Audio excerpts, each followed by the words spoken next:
주요 사건 사고를 예리한 시선으로 들여다보는 시간입니다. 엄단 선생, 승재현 한국형사법무정책연구원 선임연구위원과 함께합니다. 어서 오십시오. 네, 안녕하십니까? 예, 자, 오늘은 민주당 이재명 대표의 부모의 묘소 훼손 사건부터 좀 짚어보겠습니다. 이재명 대표가 SNS에 글을 올렸는데 부모님 봉분 사방에 4개의 구멍이 뚫려 있고 여기에 한자가 적힌 돌들이 올려져 있었다. 이런 내용을 좀 밝혔습니다. 이거 경찰이 지금 합동수사팀을 꾸려서 수사에 나섰는데 전문가 입장에서 보기에 지금 이 이재명 대표가 밝힌 부분이 범죄 행위에 해당하기는 합니까? 뭐 저희들 같은 경우에는 일단 전례, 판례가 가장 중요한데 예.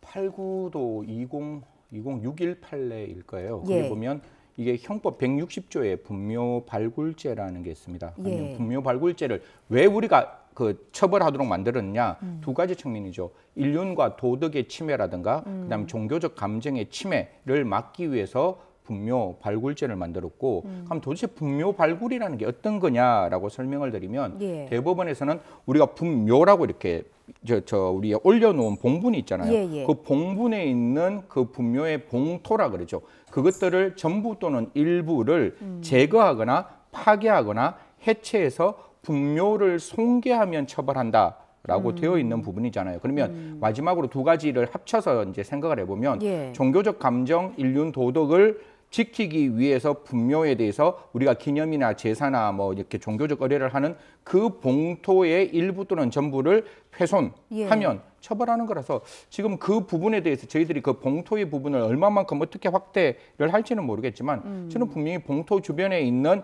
네 곳에 이렇게 훼손을 했잖아요. 파서 이렇게 물건을 집어넣었기 때문에 그 부분이라면 충분히 성립 가능성이 있는 것이고 더 중요한 거는 이게 분묘발굴죄의 미수범을 처벌합니다. 그러면 지금 미수도 처벌을 하는 건가요? 미수라는 거는 실행의 착수만 있으면 되는 거거든요. 예. 그러면 분묘발굴을 위한 실행의 착수 단계로 4개를 해놔놓고 다음에 어떻게 더 나아갔을지는 알 수 없는 부분이잖아요. 예. 그래서 아마 이거 최주원 경북도청 경북경찰청장도 그런 말씀을 주셨는데 뭐 제가 봤을 때는 저희들은 관홍산지에 굉장히 중요한 유교의 나라입니다. 그렇죠. 특히 조상의 묘를 이런 형태로 정치적인 목적이라든가 아니면 또 다른 주술적인 어떤 생각으로 분묘를 훼손하는 것은 저는 절대로 용서해서는 안 된다. 이거는 우리가 갖고 있는 인륜의 기본이다. 이런 말씀드리겠습니다. 일단 미수범도 처벌이 가능하다고 하니까 일단 누군지만 밝혀지면 형사처벌도 가능하다고 봅니다. 예, 일단 이런 입장을 제가 확인을 했고요. 법적으로. 네네.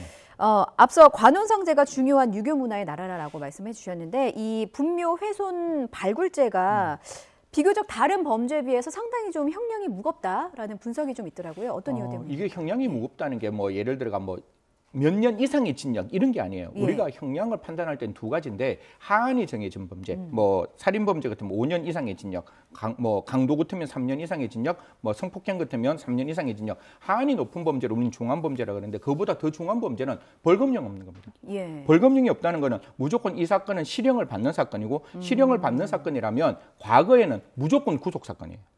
그렇기 때문에 저희들이 사실상 벌금을 없앴다라는 의미는 입법자가 벌금을 없앴다는 의미는 그 범죄가 굉장히 중요해서 이 범죄를 저질렀을 때는 너는 반드시 형을 살아야 돼 라는 의미로 법을 만들었기 때문에 하한이 규정된 것뿐만 아니라 벌금형이 없는 5년 이하의 징역으로 되어 있기 때문에 저는 매우 중한 범죄다. 그래서 이런 사건 지금까지 수많은 사건이 일어났는데 제가 구속당한 사건을 못 봤거든요. 적어도 조상에 대한 그 사람에 대한 테러를 하는 것은 조상에 대한 테러를 하는 것은 저는 좀 용서하면 안 되지 않느냐. 이번 사건으로 좀 이런 부분이 있으면 정치적 생각은 의사로 풀어야지 이런 주술적인 행동으로 풀어서는 전 절대로 안 된다고 생각하기 때문에 이런 부분에 대해서는 국가가 조금 엄하게 들여다봐야 된다는 말씀드리겠습니다. 예, 저희가 이제 분묘 발굴 그리고 훼손이라는 이제 두 개의 용어를 가지고 얘기를 나누고 있는데 이재명 대표의 주장을 살펴보면 부모님 묘소에서 발견된 그 돌들의 한자가 쓰여져 있었고 그리고 마치 다지듯이 뛴 흔적이 있다라는 얘기를 또 이재명 대표가 했고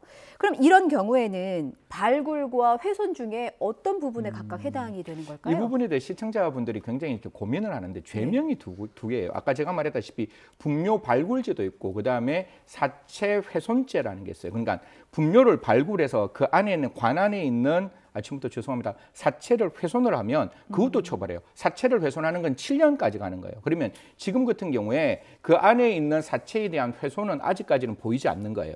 그렇기 때문에 그 범죄에 대해서 처벌하는 것은 제가 봤을 때 조금 어려울 수 있고, 제가 왜냐하면 저 사진 뒤에 나오는 정확한 CCTV를 전체를 못 봤기 때문에 정말로 안에 있는 묘 안에 있는 사체에 대한 조상에 대한 침해가 있었느냐, 그 부분이 있다면 당연히 그 분묘 훼손죄로 처벌할 수 있는 건데, 지금 분묘 안에 있는 사체 훼손죄로 처벌할 수 있는 건데, 사체 지금 나오건 유골이나 유골이나 그래 할 수 있는데, 지금은 분묘를 발굴하는, 그래서 분묘를 훼손했는 거기 때문에 분묘 훼손죄로 처벌할 수 있지 않을까. 이건 조금 더 조사를 해보면 가능하다. 그래서 우리가 말하는 그 훼손이라고 이야기하는 분묘 훼손과 그다음에 사체 훼손은 조금 다르다는 말씀드리겠습니다. 어쨌든 용의자가 만약에 붙잡힌다면요, 엄하게 처벌이 될 것 같은데 형량은 어느 정도로 예상이 됩니까? 아까 제가 말씀드렸다시피 5년 이하의 징역인데, 지금 수많은 사건들이 이런 어떤 조상에 관한 묘에 대해서 훼손을 했음에도 불구하고 제가 사건을 쭉 한번 살펴봤어요. 이게 이회창 그 총재 99년부터 시작을 해서 최근 윤석열 대통령 묘까지 이런 어떤 테러 행위가 있는데 그 사람들에 대해서 실형이 나왔다는 기사는 전혀 안 보이는 것 같더라고요. 그래서 제가 봤을 때 제 느낌상으로는 만약에 말뚝을 박았으면 그게 과연 그 분묘가 훼손될 수 있느냐에 대한 문제가 되어서, 아까 그랬잖아요. 봉토가 일부가 제거되거나 전부가 제거되는 그런 상태의 그 훼손을 말하는 거기 때문에 그냥 말뚝 박았는 게 과연 그거겠느냐, 뭐 이런 어떤 논의 때문에 처벌을 못 했을 수도 있을 것 같은데, 여하튼 지금 이 사건을 기화로 제가 봤을 때는 5년 이하면 적어도 이 사건, 만약에 사람이 어떤 형태로, 저는 그거는 모르겠어요. 이게 뭐 날생자에 그다음에 명자에 하나는 기자가 들어왔고 또 다른 데는 똑같은데 그 뒤에 글자가 판독불가거든요. 그래서 정말로 이재명 대표, 이건 굉장히 제 주관적인 추측입니다. 이재명 대표의 어떤 장래를 위해서 좋은 의미로 심었다 할지라도 저는 그거는 말이 안 된다는 것이고, 더더욱 그 이재명 대표의 어떤 조상의 어떤 묘를 통해서 이재명 대표의 장래의 어떤 정치적 입지를 훼손하거나 아니면 자손들에 대한 어떤 멸절을, 그거를 풍수로 인해서 이야기를 했다면 그 부분은 좀 엄중하게 처벌해야 되지 않을까. 그래야 이런 일이 없지 않을까, 그렇게 말씀드리겠습니다. 말씀하신 것처럼 과거에도 이른바 정치인을 향한 풍수 테러가 한두 번이 아니었습니다. 저희 그래픽 다시 한번 보여주시죠. 여기 보면은 김대중 전 대통령에 대한 이 풍수 테러에서 7세 남성이 징역 1년 6개월에 이제 실형을 선고받은 바가 있습니다.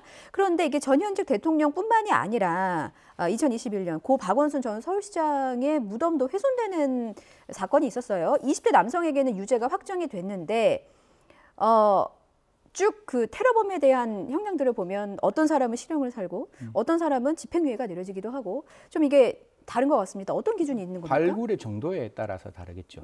결국은 아까 김대중 대통령 그 사건에서는 굉장히 그러니까 분묘 발굴이 심각하게 훼손이 되는 부분이고, 박원순 시장의 어떤 묘도 이게 이런 거예요. 흔히 말해서 정치인의 어떤 장래를 위해서 테러를 하는 경우는 사실상 뭐 우리가 알고 있던 그 윤석열 대통령에 대한 어떤 정치적 성향, 그런 부분이 있는데, 나머지는 그냥 정치적인 어떤 반대적인 입장에서 그 묘를 훼손했는 거기 때문에 훼손의 정도에 따라서 좀 차이가 있는 것 같은데요. 이는 들쭉날쭉이 아니라 이 자체의 어떤 그 불법성을 좀 생각해서 좀 엄중하게 처벌했으면 좋겠다는 말씀드리겠습니다. 일단은 경찰이 주변 CCTV 일부를 확보해서 수사하고 있다고 하니 어떤 단서가 잡히는 대로 저희가 또 속보가 전해지면 전해드리도록 하겠고요. 다음 주제 넘어가 보겠습니다. JMS 교주, 이른바 정명석 씨의 상습 성폭행 의혹이 계속해서 연일 화제가 되고 있는데, 지금 최근에 또 조명이 되고 있는 게 2인자로 불렸던 인물이 있어요. 바로 정조은이라는 인물인데, 설명을 좀 하면 JMS 내에서는 제이 언니 이렇게 좀 불려졌고, 정명석의 후계자로 또 지목되기도 했던 인물인데, 이 정조은이라는 인물이 정명석의 성범죄를 인정하는 듯한 발언을 했습니다. 그러니까 모든 책임을 정명석한테 돌리고 범죄 혐의를 사실상 인정하는 발언을 한 건데, 어떤 이유에서라고 보십니까? 뭐 사실 이 이론도 저는 사실 종교적 내부적인 어떤 문제이기 때문에 사실 누가 했는 말이 어떻게 맞는지는 모르겠지만, 적어도 아까 2인자라고 이야기했던 이 사람이 이야기했는 것 중에 그 지금 있는 JMS 정명석 총재의 어떤 불법성에 대한 이야기는 분명히 합니다. 예. 그 성비위에 대해서는 이야기를 하는데 여기에 대해서 이제 정명석 측은 이 사람이 뭐 부동산 투기를 했기 때문에 그거에 대한 그거를 덮기 위해서 앙심을 가지고 이런 이야기를 했다라고 합니다. 그런데 그 갑론을박을 떠나서 그게 뭐 부동산 투기의 어떤 그 앙심이든지 그걸 덮기 위해서 했는 건지는 몰라도 예. 적어도 이 사건이 있었다는 거는 분명히 이야기를 했던 부분이거든요. 난 3m 근처에 정말 사람이 가지 않도록 난 최선을 다해서 막았다. 네네. 그리고 자기가 그걸 하기 위해서는 뭐 미성년자였기 때문에 내가 뭐 할 수 있는 방법은 많이 없었다. 책임을 돌리는 입장에 그 언사는 들어갔지만 예. 분명히 JMS의 정명석 총재가 일정 부분 성비위가 있었다. 그 부분에 대해서는 그런 사실을 인정했다라고 볼 수 있는 거죠. JMS 측에서는 개인 비위를 감추기 위한 돌출 행동이다라고 이제 공식 입장을 냈는데 네, 부동산. 예, 이게 내부에서 좀 분열이 있는가 봐요. 이게 종교 사건을 보면 저희들이 뭐 종교 사건을 많이 다루지는 않고 그다음에 이제 그 우리 언론에서도 종교 사건이 나오면 사실 얼마 전만 하더라도 언론조차도 종교 사건을 못 다루었습니다. 종교 사건을 다루면 그 종교에 있는 신도들이 그 언론사를 찾아와서 굉장히 이렇게 시위를 하는 그런 모습들이 많이 보여서 네. 좀 종교 이야기가 안 나왔는데 이 종교 이야기 안에서 내부 고발이 안 나온다든가 그다음에 그 기본적인 어떤 피해자에 대해 진술이 없으면 안 되는데 지금 같은 경우는 그 안에 있는 내부자 중에 2인자가 이런 이야기를 했기 때문에 그 부분에 대해서는 조금 더 신빙성이 있는 거 아니냐. 앞으로 여죄들이 더 나올 수 있다. 이런 말씀드리겠습니다. 우려되는 부분이 정명석의 여신도 성추행 혐의 사건의 구속 기간이 이제 곧 만료를 앞두고 있다는 겁니다. 그래서 검찰이 추가 기소하는 방안을 검토하고 있는데 이게 추가 기소가 가능한 부분인지 궁금해요. 제가 아까 말씀드렸다시피 이거는 지금 구속 재판이에요. 구속 재판이기 때문에 작년 10월 28일 날 지금 구속돼서 재판돼서 4월 28일 날 6개월이 끝나요. 예. 그래서 이제 그러면 구속 기간이 만료되면 풀려나잖아요. 그럼 풀려나면 안 되는 거 아니에요. 이 정명석 JMS 총재가 2018년 2월에 출소해서 2018년 2월부터 최근까지 17차례 또 성추행을 했다, 뭐 성비위가 했다 이런 이야기들이 나왔기 때문에 출소하면 또 어떤 상황이 될지를 모르니까 검찰에서는 지금 피해자들 중에 JMS의 또 다른 피해 사람이 내가 이런 사실을 당했다라고 이야기하면 그거는 별개의 사건이잖아요. 예. 이 사건을 또 가지고 구속을 하겠다라고 이야기를 하고 있으니까요. 4월 28일 전까지 이 사건이 어떻게 될지 좀 저희들이 지켜보면 좋겠다는 말씀드리겠습니다. 이 사건을 대하는 국민들의 공분 중에 하나는 피해자들에 대한 보호가 제대로 이루어지지 않았다라는 부분이거든요. 근데 이제 그 증인으로 일부 피해자들이 재판에 출석할 예정인데 네, 그래서 이 피해자들의 신변을 좀 보호해줘야 된다 이런 의견들이 나오고 있습니다. 어떤 식으로 이루어질까요? 두 가지가 가장 중요한 것 같아요. 제가 아까 말씀드렸다시피 지금 이분들은 외국 분들이세요. 예. 외국 분들이라서 우리나라의 자기의 성추행 사실을 진술하기 위해서는 정인이잖아요. 피해자로 정인 오니까 외국에서 오는 순간부터 지켜야 한다. 이거는 제가 봤을 때 선택의 문제가 아니라 당연의 문제고 예. 그래서 지키겠다. 그래서 피해자 보호하겠다. 이런 의미가 있고 두 번째는 안에 있는 내부자가 피해자에게 안에 있는 내부자 중에 피해자들이 진술할 때 그 피해자를 완벽하게 보호해 줘야 되잖아요. 그래서 예. 사후에 이런 어떤 그 성비의 사실들을 내부에서 이야기하기 위해서는 반드시 그 내부 이야기하는 사람들의 신원은 반드시 지켜져야 한다. 그까지 말씀드리겠습니다. 예, 꼭 피해자 신변 보호가 이루어져야 되겠고요. 끝으로 JMS 내부에서 수많은 조력자가 있었던 것으로 알려지고 있지 않습니까? 그런데 처벌받은 사람은 정명석 한 사람에 불과합니다. 그래서 이 조력자들에 대한 수사도 또 처벌도 함께 이루어져야 되지 않을까라는 제가 그 의견들이 부분 많습니다. 예, 간단하게만 말씀드리면 이게 두 가지 문제가 있는데 우리 인간 어떤 종교 집단 안에서 제가 종교의 총재고 그다음에 같이 옆에 있는 사람이에요. 예. 그러면 옆에 있는 사람이 진술이 있어야 이 사람이 진술에 따라서 저를 처벌할 수 있잖아요. 그러니까 내부 고발이 나오는데 너도 같은 공범자야. 이렇게 바로 갈 수 없는 부분이 첫 번째 있는 것이고 예. 그래서 공범자를 처벌하려면 내부 안에 있는 피해자가 진술이 나와야 됩니다. 저 사람과 저 사람 함께 우리를 성비위에 몰아넣었어요. 라는 이야기들이 나와야지만 이 사건에 대해서 공범자들도 처벌할 수 있기 때문에 예. 모르겠습니다. 뭐 피해가 없으면 신고 안 하셔도 되지만 피해가 있다면 분명히 그 부분에 대해서는 적극적으로 수사당국에 신고해 주셨으면 좋겠다는 말씀드리겠습니다. 예, 권선징악을 국민들은 좀 바라고 있습니다.